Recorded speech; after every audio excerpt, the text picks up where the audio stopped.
Hadis kelima, perintah meminta pertolongan hanya kepada Allah. Dari Ibnu Abbas radhiyallahu anhuma beliau berkata, "Kuntu khalfan Nabi sallallahu alaihi wasallam yauman." Suatu hari aku digonceng bersama Nabi atau aku di belakang Nabi sallallahu alaihi wasallam.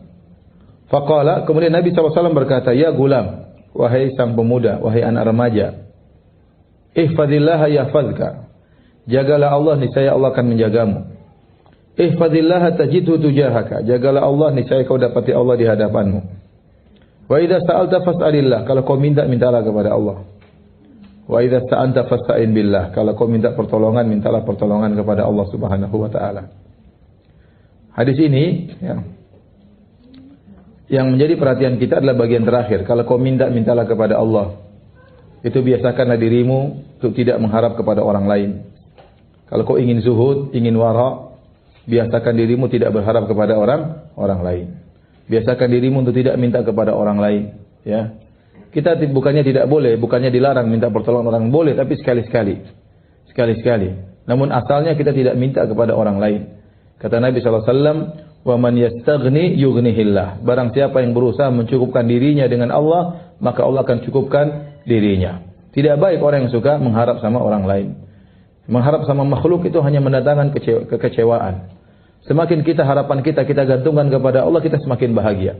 Semakin kita tidak butuh kepada orang, kita semakin bahagia. Ini perhatikan. Semakin kita tidak butuh kepada orang lain, kita semakin bahagia. Semakin kita butuh kepada orang lain, semakin kita terhina. Semakin rendah. Semakin penuh kekecewaan. Betapa banyak orang kita kasih harapan, ternyata dia hanya harapan palsu, ya. Akhirnya kita banyak kecewa. Barang siapa yang berharap kepada manusia, dia akan kecewa. Maka latih diri kita untuk tidak berharap kecuali hanya kepada Allah Subhanahu wa taala, ya.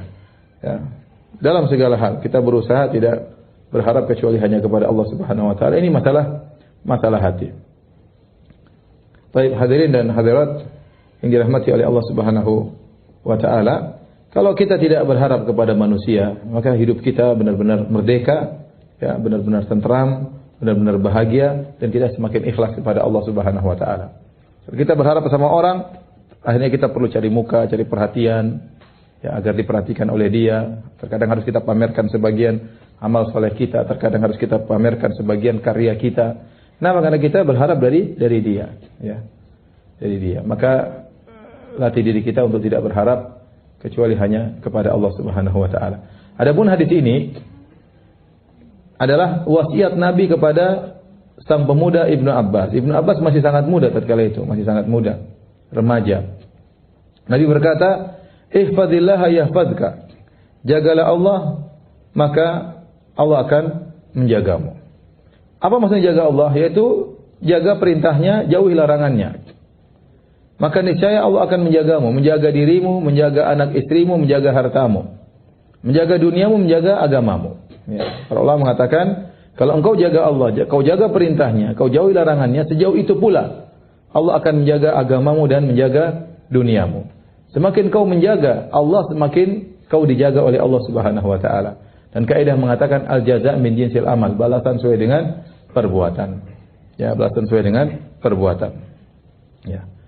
Kita dijaga secara agama. Jadi kalau kita jaga Allah, Allah akan jaga kita. Ada hal-hal yang harusnya membuat kita menyimpang, Allah hindarkan kita dari penyimpangan tersebut, ya. Mungkin kita mendengar atau kita mendengar ceramahnya orang-orang liberal, orang-orang sesat. Otak kita enggak sampai. Ini orang-orang apa ngomong apa ini? Allah jaga kita. Tapi ada orang Allah tidak jaga, malah tertarik. Bagus juga itu ngomongnya. Akhirnya terbawa. Hebat ini ceramahnya. Aneh-aneh tapi bagus. Akhirnya terbawa.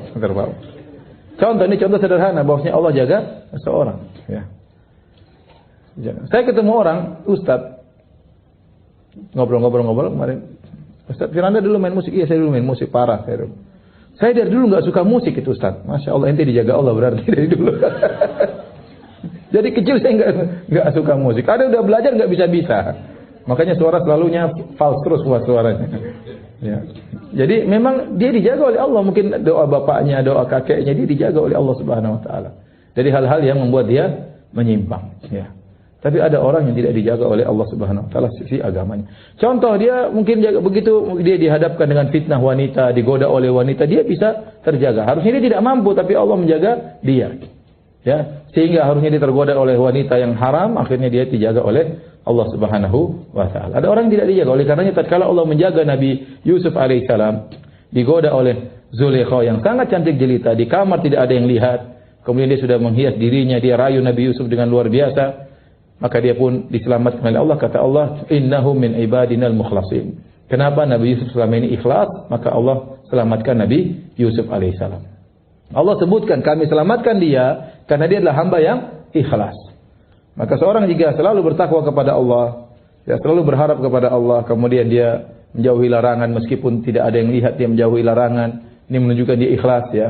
Kalau menjauhi larangan tatkala di depan banyak orang semua mampu. Yang berat itu tatkala kita menjauhi larangan, tatkala tidak ada yang melihat kita. Maka Allah akan menjaga kita tatkala kita benar-benar digoda oleh hal-hal yang bisa membuat kita menyimpang. Demikian juga dunia juga Allah jaga, ya. Seorang, ya, kalau dia bertakwa kepada Allah Subhanahu wa taala, insyaallah dunia juga jaga. Mungkin usahanya tadinya mau hancur dan jadi hancur misalnya, atau mungkin harusnya dia meninggal nggak jadi meninggal, harusnya dia ketabrak nggak jadi ketabrak misalnya, ya, semuanya dijaga oleh Allah Subhanahu wa taala. Dan itu banyak kejadian-kejadian, tidak perlu kita ceritakan, tapi itu banyak kejadian-kejadian yang kalau kita secara nalar harusnya sudah meninggal, ternyata tidak jadi meninggal. Kenapa? Ada yang menolong, itu Allah Subhanahu wa taala.